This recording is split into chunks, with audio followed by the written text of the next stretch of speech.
Hey everyone, and welcome back. Today we're going deep on something you encounter every day, even if you don't realize it. The dangers of political personality worship. It's something we all grapple with, this pull toward charismatic figures. Yeah, But understanding the psychology behind it can help us become more discerning citizens. absolutely. Our guide for this deep dive is an article by Larkin Rose titled The Danger of Political Personality Worship. He really digs into this phenomenon, especially through the lens of Donald Trump's supporters. We're going to tackle some big questions. Is it even possible to separate a leader's charisma from their actual policies? Why are we so drawn to political saviors? And can focusing on ideas, not personalities, lead to a more informed public? Those are crucial questions. Rose, a self-described libertarian, argues that many people, particularly those who identify as libertarians or conservatives, were more attracted to Trump's personality than to his actual policies, hoping he'd be a force for change despite what Rose sees as authoritarian tendencies. Now, to be clear, libertarianism is a political philosophy that emphasizes individual liberty and minimal government intervention, while conservatism generally favors traditional values and limited government.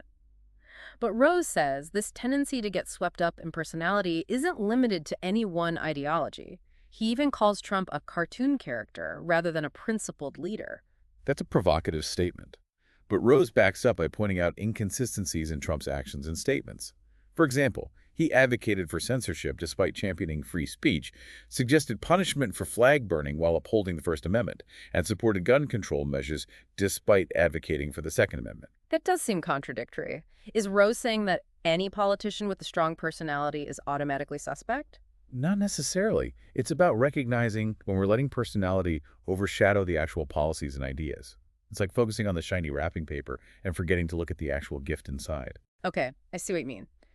It's easy to get caught up in the excitement of a powerful personality, but we have to take a step back and ask, are we truly evaluating the substance of their ideas, or are we just drawn to the show? Exactly. And this tendency to seek political saviors isn't unique to Trump. Remember Obama's Yes We Can movement. While emotionally appealing, those kinds of slogans can sometimes lack substance and fuel personality worship over critical thinking. So how do we guard against that? I mean, charisma can be pretty powerful. Are we all just doomed to fall for a good showman? Not at all. The key is developing our critical thinking skills. It's like building a muscle. The more we use it, the stronger it gets. So instead of pinning all our hopes on a single leader, we should be developing our own principles and critically evaluating the ideas being presented no matter who's promoting them. Precisely. Rose gives a powerful analogy. He says even if he were to start advocating for communism, his supporters should reject the idea itself, not blindly follow him just because they've agreed with him in the past. It's like separating the art from the artist. You can appreciate a beautiful painting without condoning the painter's personal life. Exactly. It's about discerning the validity of an idea on its own merits, rather than blindly accepting or rejecting it based on who's presenting it. This is crucial in a world where information and misinformation is so readily available. We can't simply outsource our thinking to a political figure, no matter how charismatic they may be. It's about taking ownership of our own beliefs and principles. But isn't there a place for appreciating a leader's charisma? Doesn't that help them connect with people and inspire them to action? There's definitely a balance. It's human nature to be drawn to people we find appealing. But the danger lies in letting that charisma cloud our judgment. Rose argues that this focus on personality over substance can be a form of mental and political slavery. That's a strong statement. So instead of being active participants in shaping our political landscape, we become passive consumers of these personality-driven narratives. That's the risk. And it's something Rose wants us to actively challenge. He urges a return to principled thinking, a focus on ideas rather than individuals. He even goes as far as comparing modern political fandom to historical examples of nationalist movements. Think of figures like Hitler or Mussolini. Oh, wow. Yeah, those are pretty extreme examples.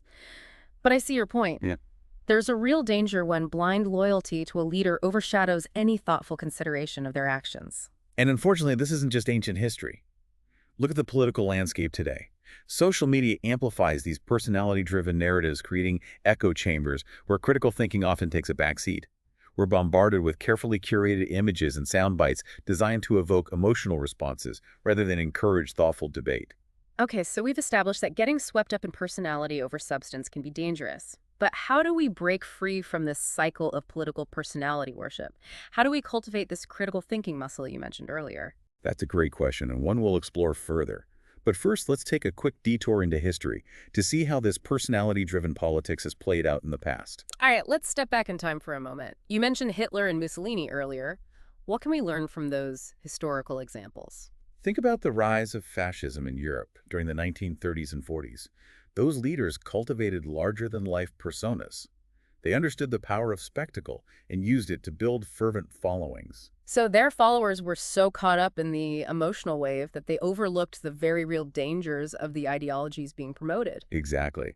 And that blind faith in a leader, often fueled by strong nationalist sentiment, can lead to disastrous consequences. Yeah. Nationalism in its extreme form can prioritize one's nation above all others, sometimes leading to hostility towards those perceived as different. It's a stark reminder of how easily people can be manipulated when they prioritize a leader's charisma over their actual policies. And what's scary is that this isn't just ancient history. Are we seeing similar patterns in today's political landscape? Absolutely. The rise of social media has only intensified this personality-driven dynamic. We see it across the political spectrum.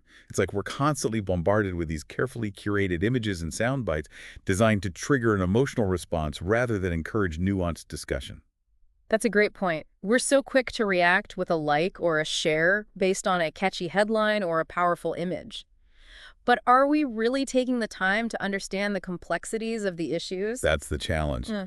And Rose argues that this lack of critical engagement, this tendency to outsource our thinking to political figures, is ultimately a form of mental and political slavery.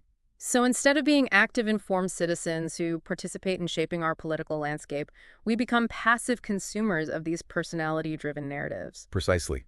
We lose sight of the fact that we have the power to think for ourselves, to question the information we're given, and to hold our leaders accountable. Rose is calling for a shift away from this blind allegiance to personalities and a return to a focus on principles and ideas. Okay, I'm convinced blindly following charismatic leaders is dangerous. But honestly, it feels overwhelming to break free from that. Where do we even begin? How do we develop that critical thinking muscle in a world that often seems designed to keep us distracted and disengaged? That's the million-dollar question, and it's one each of us needs to grapple with individually. It starts with self-awareness, recognizing our own biases and tendencies to be swayed by charisma rather than substance. So asking ourselves, am I supporting this person because I genuinely believe in their ideas, or am I just drawn to their personality? Exactly. It's about stepping back and examining our own motivations. And it also involves actively seeking out diverse perspectives, engaging in respectful debate, and being willing to challenge our own assumptions. It's like being a detective constantly gathering evidence and questioning the validity of different sources. So it's about being skeptical, not cynical. That's a great way to put it. Yeah. Skepticism encourages us to ask questions and seek evidence, while cynicism often leads to a dismissal of everything without thoughtful consideration. Okay, so skepticism is key. But let's be realistic, that takes time and effort. And let's face it, politics can be exhausting. Is all this critical thinking really worth it? Rose would argue that it's the price of true freedom. The freedom to think for ourselves, to form our own opinions, and to engage in meaningful political discourse. It's about reclaiming our agency and becoming active participants in shaping the world we want to live in. That's a powerful message. So it's not about finding the perfect leader or political party. It's about cultivating our own critical thinking skills and taking responsibility for our own political beliefs. It's a great way to summarize it. Yeah. Remember, as Rose points out, the real issue isn't about choosing between any two particular political figures. It's about breaking free from this mentality of needing a political savior and instead becoming informed, engaged citizens who can think critically and independently. Precisely. And that's a message that resonates far beyond any specific election cycle. Wow, this deep dive is really making me rethink how I approach politics. It's so easy to get caught up in the personalities and the drama, but Rose is pushing us to engage on a much deeper level. And that deeper level of engagement requires us to be more than just passive consumers of political rhetoric. It calls for us to be active participants, critical thinkers, and ultimately responsible citizens. And that brings us back to your earlier question. How do we put all of this into practice? Okay, yes. We've talked about the problem, but what are some tangible steps we can take to become more critical thinkers and avoid falling into the trap of personality worship? So we've been unpacking this idea of personality-driven politics and how it can hinder our ability to think critically about the issues. But how do we actually become those informed, engaged citizens we keep talking about? Where do we even begin? It can feel overwhelming, especially with the constant flood of information we face every day. But here's the good news. You don't need a PhD in political science to start thinking critically. Okay, that's reassuring. No. So no need to enroll in night classes just yet. Not at all. It really starts with simple everyday actions. First, diversify your media diet. Don't just rely on one news source or get all your information from social media. Seek out different perspectives, even those you might disagree with. So step outside my echo chamber. I can see how that would challenge my assumptions and force me to think more deeply about why I hold certain beliefs. Exactly. And when you encounter information, don't just accept it passively. Ask yourself, who's presenting this information and what might their biases be? What evidence supports their claims? Is there another side to the story? It's like being a journalist fact-checking the world around you. Okay, so I'm channeling my inner reporter. What else can I do to build those critical thinking skills? Engage in respectful conversations with people who hold different viewpoints. This can be tough, especially in our current political climate, but it's crucial for developing empathy and understanding. Remember, you don't have to agree with someone to learn from them. That's a good reminder. Sometimes I get so caught up in trying to win an argument that I forget to actually listen and consider the other person's point of view. And finally, be willing to change your mind. Critical thinking isn't about clinging to your beliefs no matter what. It's about being open to new information and adjusting your perspectives based on evidence and reason. The lifelong process of learning and growth. It sounds like critical thinking is less about having all the answers and more about being comfortable with not knowing everything, being willing to ask questions and keep learning. That's a great way to put it. It's about embracing curiosity and intellectual humility. And remember, even small steps in this direction can make a big difference. So reading an article from a different news source, having a respectful conversation with someone I disagree with, questioning a claim I see on social media, these are all ways I can start flexing that critical thinking muscle. Absolutely. And the more you practice, the easier it becomes. It's like any skill, the more you use it, the sharper it gets. This has been incredibly eye-opening.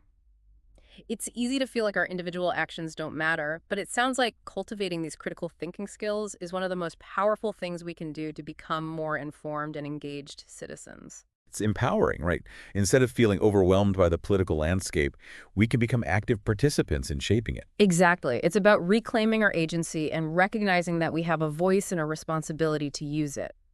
And remember, as Rose emphasizes, this isn't about choosing one side over another. It's about breaking free from the need for a political savior and instead becoming workers, questioners, and active participants in our democracy. Well said. This deep dive has given me so much to think about, and more importantly, it's given me concrete steps I can take to become a more discerning and engaged citizen. Thank you so much for guiding us through this complex topic. It's been my pleasure, and I hope this conversation continues beyond this deep dive. Talk to your friends, family, colleagues, share these ideas, and keep the discussion going. That's a great idea. Let's all commit to being a little more curious, a little more skeptical, and a little more willing to challenge our own assumptions. Who knows, maybe we can start a critical thinking revolution. Now that's a revolution I can get behind. And on that note, we'll wrap up this deep dive. A huge thank you to all our listeners for joining us. We hope you found this exploration of political personality worship thought-provoking and empowering. Until next time, keep those critical thinking muscles flexed.